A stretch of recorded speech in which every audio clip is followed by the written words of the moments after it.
tips and tricks for selling vacant land. So in previous live videos, we've discussed how to get started, um, buying property and some tips associated with that. And so this will be a little bit different and hopefully give you some value for the sell side. Paul, any before we get started, anything you want to touch on this topic or anything along those lines?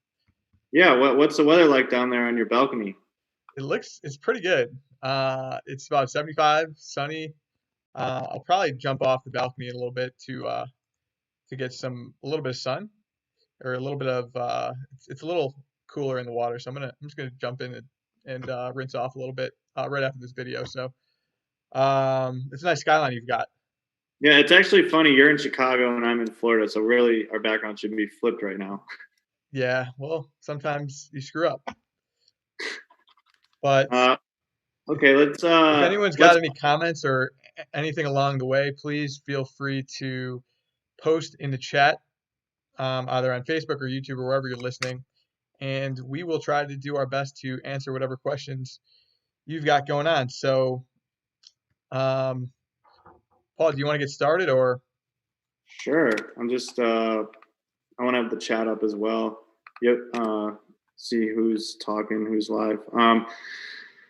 All right, so I guess we'll fire it up over here. So we're gonna talk about like the meat and potatoes of creating basically how to sell your property faster. So why don't we start off, Willie? What would you think? What are like the most important things that you should be including in your property listing description? So in the property listing description, there's a few things I would be sure to include. And so I would see if you can tell a brief story of the property and give a little bit of insight into what a potential buyer could be doing with the property. And so maybe paint a picture of, okay, this is going to be a weekend getaway. This is somewhere you can build your dream home or something along those lines. Nothing too crazy. Maybe some amenities nearby that some people might find attractive. And so maybe start with something like that. But then in addition to that, I would include a bunch of the property specific details, including so the county, the APN, all those kind of things, and maybe the size of the property, the zoning of the property, and any owner finance terms that you would want to include. Pretty much anything that the person would need in order to do their diligence that you have. So in order to kind of just prevent them from calling I mean, obviously they can call the county, but just have all the information they would get from the county and provide that in the listing so they don't have to. And so there's not an extra step in doing so. And so paint a picture of what it would be like to buy this property and why someone should buy this property, and maybe some listing description in there as well. Anything you would add on top of that, Paul? I think you summarized it pretty well. Just really telling the story of what your property, what it's good for, what it's not good for, and try to add some pizzazz, try to add some elements of sales in there, because again, this is like your sales letter to a potential buyer. And a lot of times these buyers are not going to go out and visit the property. They're just going to buy it based off good photos and text descriptions. And so what we try to take into consideration is, like, for example, in my Amazon business, when you buy something on Amazon, you're buying it off of reviews, images, and sales copy. So we try to take all of that into consideration for our listings. And then as far as the review aspect, we're basically the Better Business Bureau. We have reviews on there that show right on our website. So that's kind of how we take care of the review aspect of it. They're just going to buy it. And so really it's just about selling your product. Just think of it like a product. You need to sell it to them. Are you going to just say, hey, this is located in Citrus County, Florida, and there's some nice grass here? No, you're going to tell them this is an up and coming area where, there's the upside is exponential because, there's a brand new development coming in over here. There's a Walmart 5 minutes from here, blah, blah, blah, blah, blah. Really take some time and get it right, because that's going to help you a lot to sell your property. Awesome. Yeah, no, I think that's all good insight. And so I guess when you're including property images, what are some things you'd want to include on there? I know we have pretty much templated templated listings and kind of images that we put on there. But what would you suggest to put on there? I am on our website right now, so I can get a quick reminder. So, I mean, really, what we have on there is we are grabbing images, like the nearest. Basically, we'll get parcel images like overhead, and we get those from like the GSI website, the county website. We'll also GIS. take images. What's that? GIS. Yeah, sorry, GIS. Little dyslexic today. And then we'll get the four corners of the property, and we can map it out with Google Google Earth, and take some screenshots there. Use Google Maps, and then we'll go in and we'll go to Google and find the nearest Walmart, the nearest school, whatever the nearest important places are, and we'll take screenshots of that so people know where they are. And then we'll also find like the nearest highway and say, okay, like, and do Google Maps where it's like, okay, you're 15 minutes from the entrance to Highway 5 or whatever.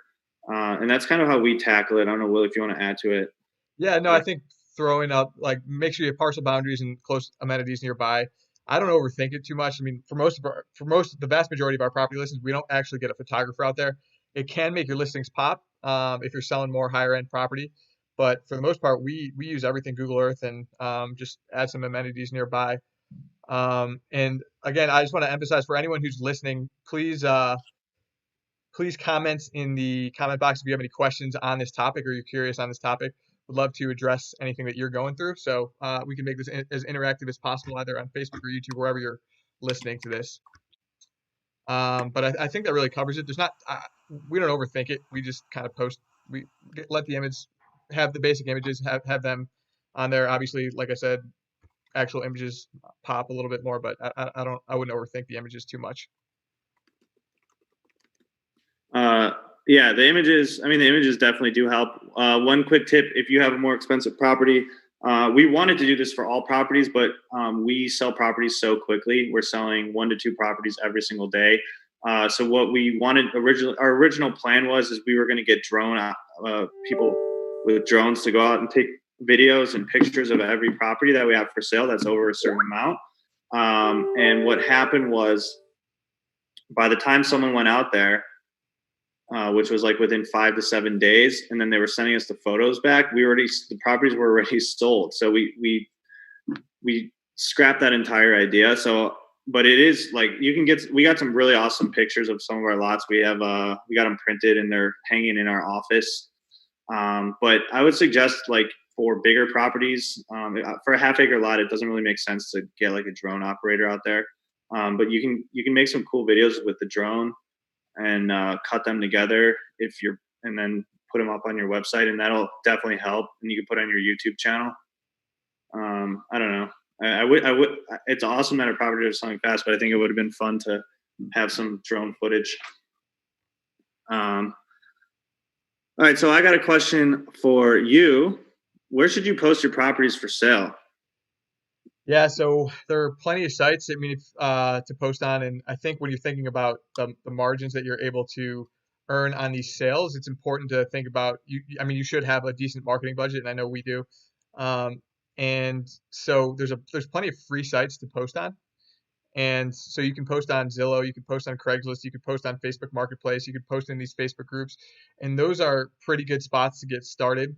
And you'll generate plenty of interest from those places.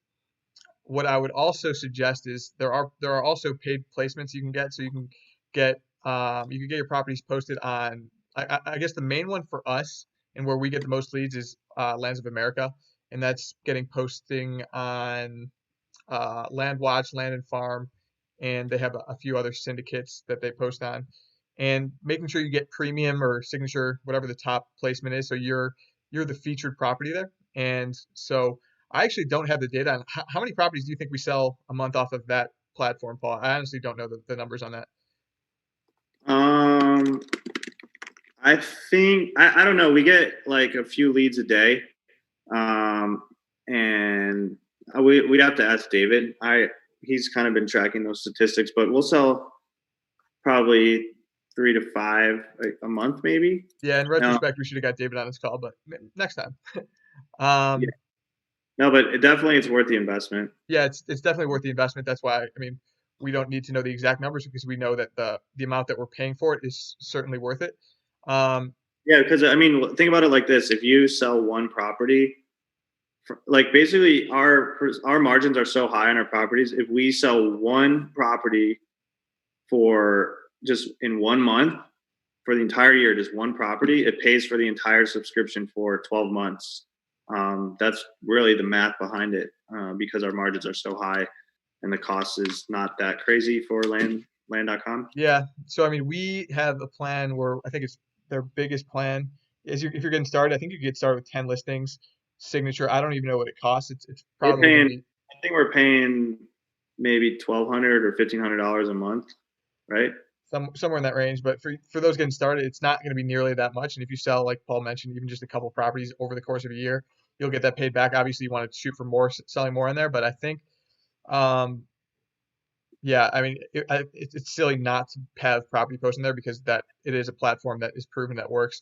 Facebook Marketplace probably sells more than that for us, but I would say the combination of our website and following up leads, nurturing leads, and having a full-time sales guy or someone who's on the phone, or I mean, for you, if you're getting started, you're probably going to just be on the phone talking to people.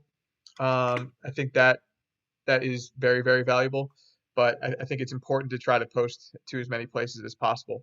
So, I mean, posting on the We got a bunch of I'm just logging in here. We have a bunch of comments. how come I don't know. I can't see any of the comments? Well, I guess I'm gonna have to open up all the groups, but like, um, it sounds like you guys do from Jordan. It sounds like you guys do a lot of synonymous land, mostly recreational. If I was guessing, do you buy many infill lots? So, as far as synonymous land, I think that our lots are actually like we focus in a very specific area, but that it's not like for example, if you go to Florida, you're not going to really find stuff that's over like what 2 acres. Most of the stuff is like pretty standard quarter acre cut lots. Where we are, there's we're selling stuff anywhere from a half acre to 40-acre lots, and right now we're working on a deal for 180 acres, which would be sick if we get it. So in our territory, it's everything is cut very differently, and depending on the different counties that you go to, the what is it, the county assessor or who cuts the lots? I mean, yeah, the assessor. The assessor will like has a standard for cutting. Like in Arizona, for example, where we've looked, or we bought some lots in Arizona, and they literally cut everything in 2 acres. And where we are, it's literally everything and anything. I like that one area where we bought that or where there's like someone bought a massive area and then cut them in this really. We were just looking at those yesterday. Yeah, How would you explain that area? that's a weird place. Someone made a bunch of money in the past just cutting up like 320-acre square and literally just making it into I don't even know what they are, like acre lots that the vast They're majority of them do useless. not have any road access. They're totally useless. But that guy just made he's like, well, if the county's gonna let me do this, I'm just gonna subdivide this and just sell them off one by one. And he probably made a lot of money doing that, but he added zero value to the world by doing that. And so counties, I think, I mean, many counties, probably there's some counties that allow you to cut things as you want, but a lot of counties have gotten smarter on these tactics that investors like. I would love to do that if we could just do that, split up a legal description and sell off acre parcels out of buying a 320-acre parcel in an area where there's significant market demand. I would do that all day long and probably earn like thousands and thousands of percent return on that, but it's just not that easy anymore. But that used to be what people were able to do, and I'm sure you can still do it in some counties, but that's kind of just what happened with that particular instance and that those some of the lots that we were reviewing yesterday.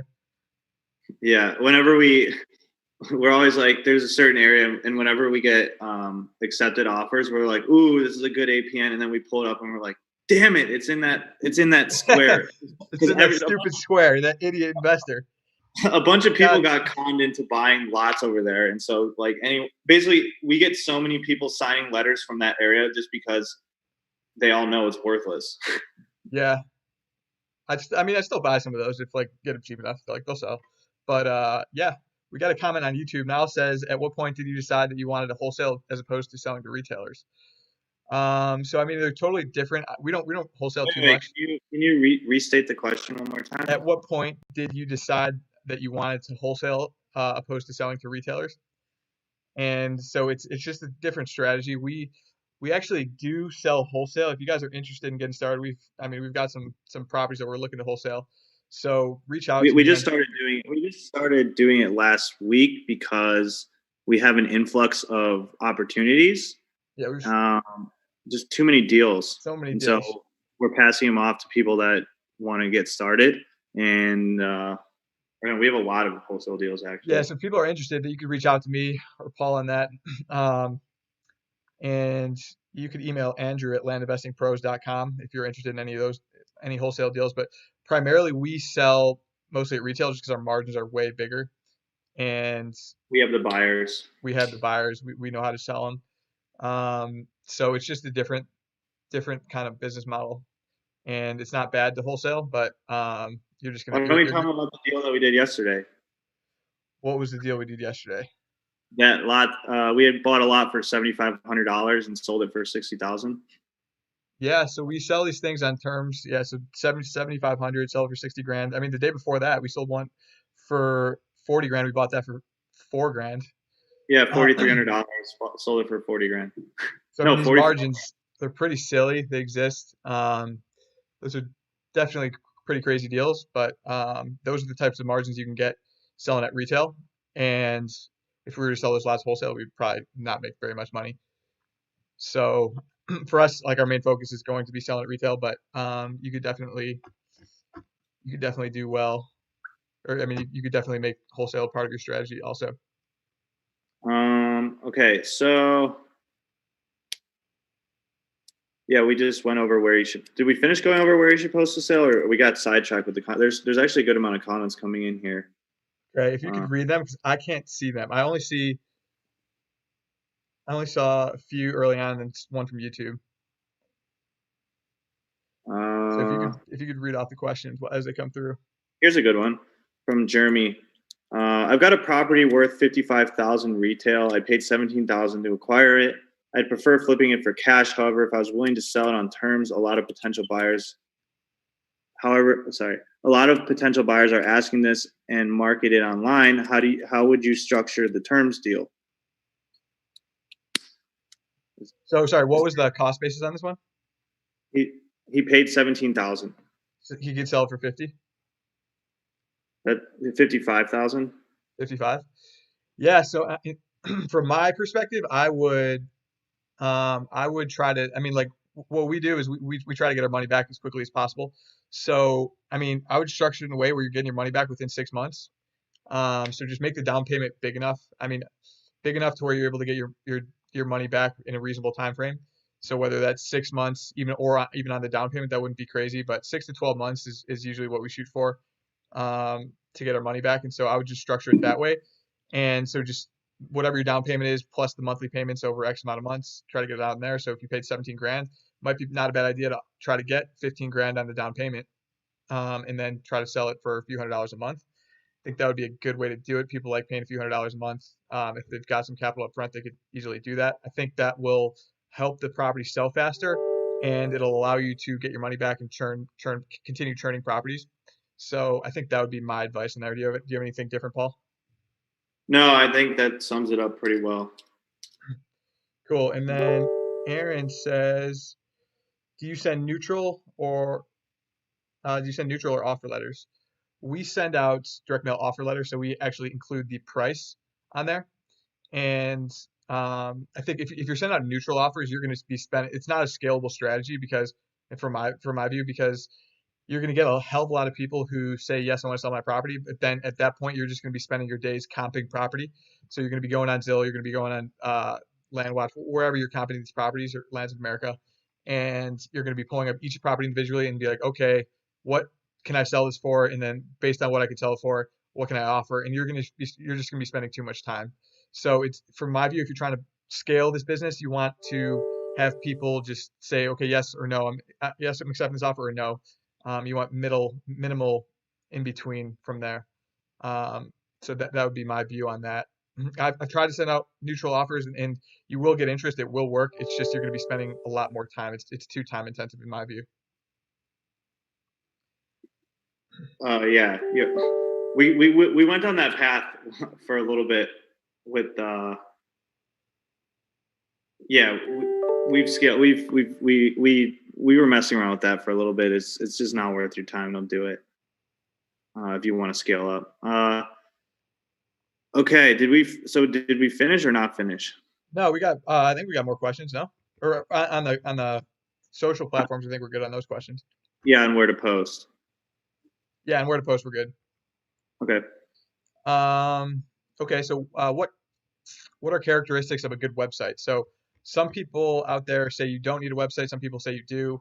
We feel very strongly that it will, and like there's zero doubt in my mind, it will 100% enhance your conversion, and you will sell a hell of a lot more property if you do have a website. Um, and if people are telling you you don't need a website, maybe it's just a totally different business model. But if you're doing it the way we are, like it's absolutely no brainer, and you're simply doing it wrong if you don't have a website. So I guess what characteristics make a good site? I would say go out there. First off, don't like go into paint and try to make your own logo. Like go on like Fiverr, Upwork, and find someone and make a nice logo. Spend 100, 200, $300. I usually spend a lot more than that, and you yell at me, but then you end up loving the logos that I do. Um, I don't know how many times you've yelled at me for spending too much on that, and then you're like, "Wow, our logo's so good." Um, but no, spend some money on your logo. Spend some money on your marketing. Go out and get a logo, and then, I mean, honestly, like using something like Carrot if you're just starting out is really easy. That's like a software where you can just drag and drop stuff in, and then as you scale up and you're making money, you can go and get stuff customized and get a custom website. But really, like the good aspects are, you need to be able to go on the website. You need to be able to see the property on the map. It needs to be easy to sort properties. And you should put some content on there, like put a video out there of your face, talking about your company, get a picture of yourself. On your old website, you used to have that like guarantee thing. So if you don't have Better Business Bureau, something about talking about your money back guarantee. I don't know. You were the one that originally wrote all that stuff. You want to talk about that a little bit? Yeah, so I think it's all about building trust, and I mean that's going to help you a ton. If you, I mean, all the little things that you're doing to build trust will help. And so I think the guarantee is one of those things that you just mentioned. And if people see a guarantee that they can trade up on a property, I don't know if you what our specific guarantee is if they're not interested in the or within 60 days if they want to trade to another property on our website, they can do so with at no cost. And so I think having that sort of security, and the second thing is if they start making payments and they decide they come in a tough financial situation, and for whatever reason they want to quit making payments, they're not legally bound to continue. So it's not there's zero recourse on the buyer's end to continue making payments if they come into a hard situation, and they just no longer want to buy the property, or they just can't. And so I think those are two Well, things that. let's talk about that for a second. So with the coronavirus thing going on right now, knock on wood, almost everyone has been paying. I think there's been 2 or 3 people. And so what we're doing in our business and what you can do in your business is we are letting them skip a month if like they're out of work and they have no money, and we're adding on a month at the end of their payments. And we're just saying, okay, you get a free month now, no fees, nothing, because for us, we take care of our buyers. We want them to come back. And like, there's this one family, they bought one property, and then their cousin came and bought another property, and then their cousin's cousin bought another property, and then their cousin's cousin bought another property. And so like, we really care about our reputation. And so we're, at the end of the day, we're super flexible with our buyers, and we want them to stay. And if we need to give them a free month, fine. Like, that's kind of our motto, and that's been working really well for us. So if you're in the land business and you're worried if people aren't paying, just be like, hey, we can add an extra month on at the end, and don't worry about this. There's bigger problems going on in the world, and it's as simple as that. It's just about taking care of people. Yeah, no, definitely. And so we've got a few questions. So now I was asked, when this is from YouTube. When did you know it was the right time to bring on a full-time employee? So I would say I held on to doing this thing by myself for far too long. And once you're really like find yourself like in the weeds and unable to scale and really focused on like customer fulfillment, talking to buyers, talking to sellers too much, it's taking up too much of your time. And once you start to get to the moment where you want to chuck your phone because the phone's ringing again, I think that's a good moment to You threw your phone a couple days ago. yeah, I did. That That was was uh that was for that was some on reason. Monday. That was a You threw Monday. I still throw it you sometimes. threw it live on Zoom. We were doing a conference and someone called them and pissed them off.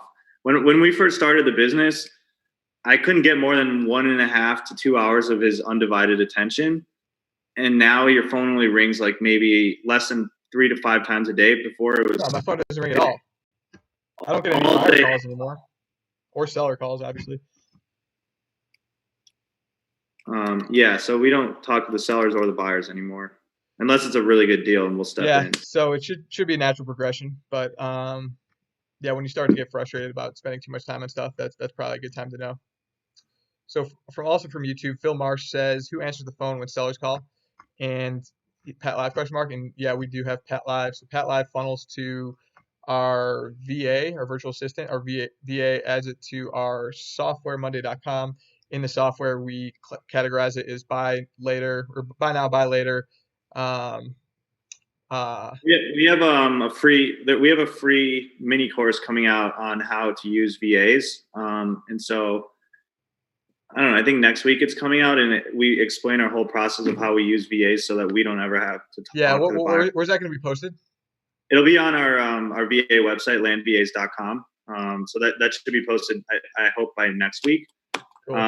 And how long is that course? About 2 hours? No, it's about an hour of content. Hour Our content? content Yeah. goes through everything we do to leverage VAs and how we systematize our business with virtual assistants. So yeah, that's going to be free. That'll come out next week, and that should really it'll explain to everyone how we do what we do. Yeah. We gave away that. Also on YouTube, Phil Marsh says, "Who answers the phone?" Oh, sorry, I just answered that. Anthony Walter says, "Yeah, Willie, can you explain why it's not worth mailing a whole county?"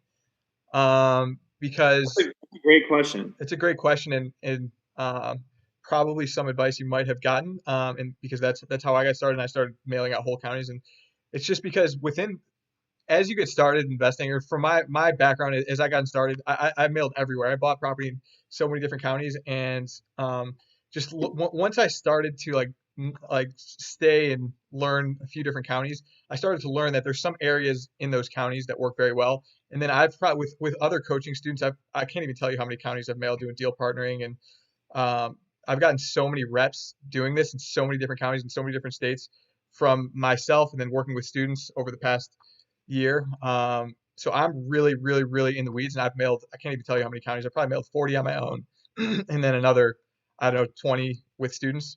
Um, and through that process, I've learned that like just analyzing all these deals, there's characteristics in markets that you want to mail. And when I buy some of these properties or buy some of these properties with students, some of them don't sell and some of them do. And some of the characteristics of the markets of where property actually does sell is it's very, very clear cut, and it's based on demand, it's based on sold data, and really just going to where the activity is happening.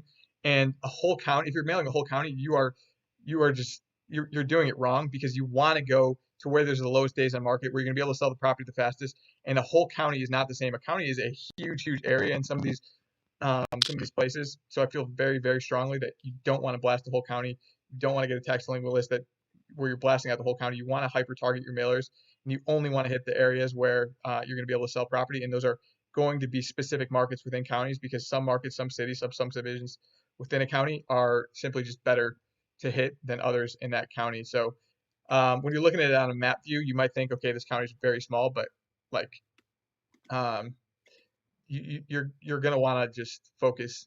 The more focus you have on the front end, the better you're going to do on the back end. The more property you're going to sell, the less frustrated you're going to get, and the quicker you're going to be able to scale your business. So hopefully that makes sense. Any other questions on any other chats that I can't see? how are you guys shifting your selling strategy given the state of this is from Rich? Given the state of the market economy, shifting from retail buyers, investors, such cash buyers. So, you want me to answer that one? Sure. We've changed absolutely nothing, and I would say we're selling relatively the same amount. Lead volume is the same. Last week, 7 properties. This week, how many? We sold 1 yesterday. I think we're at 3 or 4. Probably 3. 3. We got a bunch in the pipeline. So really, our volume is a little. Honestly, our volume is pretty much the same. Maybe down 10%. And then there's a handful. Everyone's paying. I knock on wood every time. Yeah, I mean, some people are pushing out their payments a little bit. Yeah, So I talked to some people from my old business 'cause I'm still managing those terms buyers. I've had some people say they need a month, which like you mentioned is fine. It's not a big deal. And I did have one person default, but then she literally came back to me this week and said, "All right, never mind, I'm good." So she's making a payment before Friday and then going to make another one next month. So right now, nothing it hasn't been very catastrophic at all, and lead volume on the buy side has not.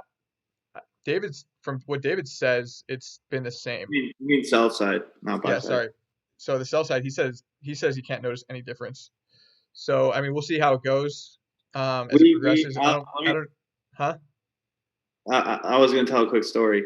Yeah, go. So yesterday we got David got a phone call. That's our buying manager.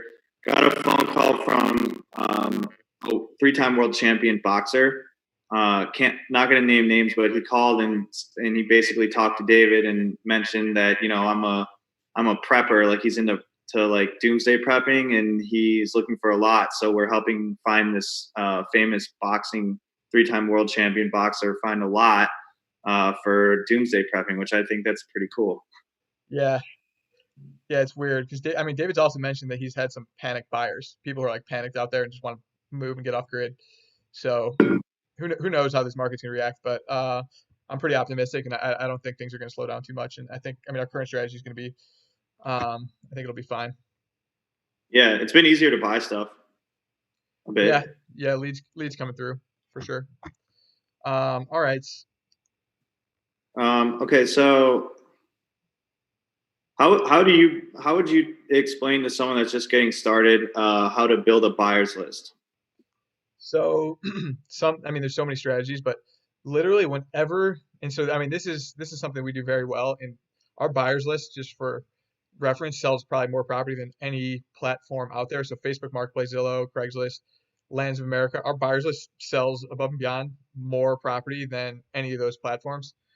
It's because I mean those leads come from somewhere on our buyers list, and they're coming from one of those sources. But once we get them, we need to nurture those leads, and we need to build trust with them. And um, so if you're not building a buyers list, you're gonna be losing leads because there's a lot that can be done. And so I would say what we do is whenever someone reaches out on a property, whether it's on Facebook, Zillow, Craigslist, any of those sites I mentioned, we will ask them for their email address, and we'll tell them we're going to add them to our premium buyers list. And so they'll be added to our list, they'll be added to our email sequence.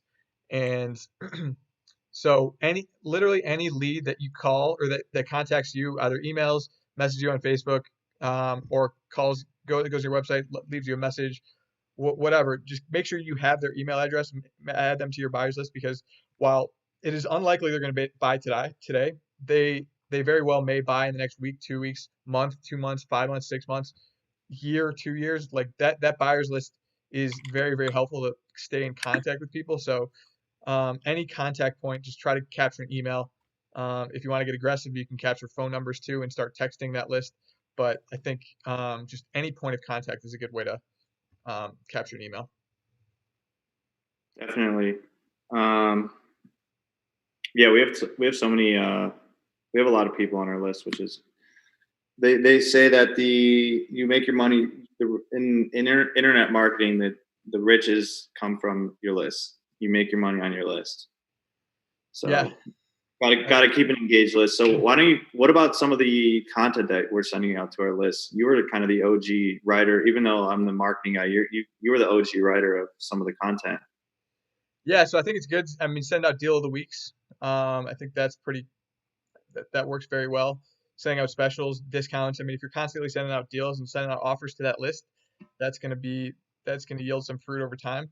So it's a long-term strategy. It's not going to work right away, but sending out deals of the week, sending out an inventory list isn't a bad idea. Just, I mean, really anything. Just be creative with the content and try to hit it once a week at the very minimum, 2, 3 times a week if you want to do it right, I think. And just be consistent with it. Don't no weeks off. And um, the content's important, but just try to make offers, make people think that they're getting deals. I think those are all good things to just think about. Maybe tomorrow or next week we could do. We'll go on Zillow, pick a random property, and make a live property video for them, like you used to do, and we could teach people how to make a property video. What do you think of that? Yeah, I think it's a good idea. Those used to sell really, really well. So if you've got the time, create a property video and build a YouTube channel. That's what I did, and I can't tell you how many properties I sold doing that. And there's people who still do that, and it worked very well. And it's just from our end, it takes a lot of time to do that. So if you're doing higher end properties, I think it's a good idea. But it could certainly be a strategy to sell a lot of property. And I know some people make that their main thing. Yeah, we just our churn is too fast, Right. and we don't have time. Yeah, so I guess we kind of talked about building trust with your customers, right? So Yeah. So let's see what else. How do you convert buyers over the phone, and how important is it to actually talk to your buyers? I think it's super important. Like that's why we have full-time salespeople, because they, first we kind of our system's set up in a way where we have someone calling our leads and saying and kind of gauging if they actually are interested, and they, instead of just like putting their information in our website, we get that a ton. And then what happens is David calls them and they ask, where are the properties located, when there's a map on the website. So we have someone that strictly calls and asks them, did you get a chance to look at our properties? And then if they have, then that's a qualified lead for us. And so some of, the conversations it's just qualifying questions like, where are you looking for? What's your budget? How many acres? What are you planning on using the land for?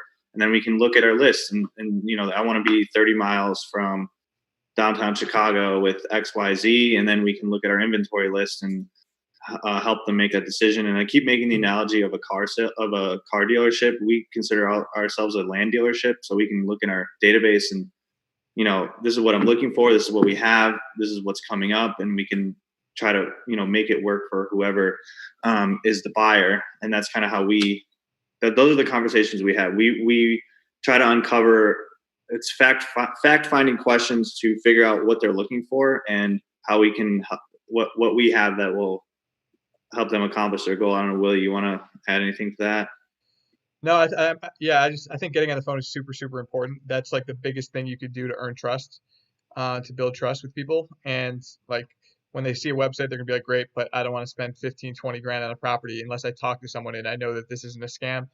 The biggest, reason people don't buy, in my view, is because people think it's a scam. You're selling this too cheap. The terms are too easy. There's no credit check or that kind of thing. And if they don't talk to anyone, they're just not gonna. I mean, they're much less likely to convert. And so if they talk to an actual human and you explain the process and what you're doing, and you can justify all the reasons why you're able to sell this thing, and justify that you have title and all these things, and they actually can connect with you and you could build rapport with the buyer, that's going to be the biggest thing you could do. You could put anything on your website to build trust. You could, and I think your website is going to be huge for that. But I think without talking to someone individually or over the phone, that is the one barrier people might have.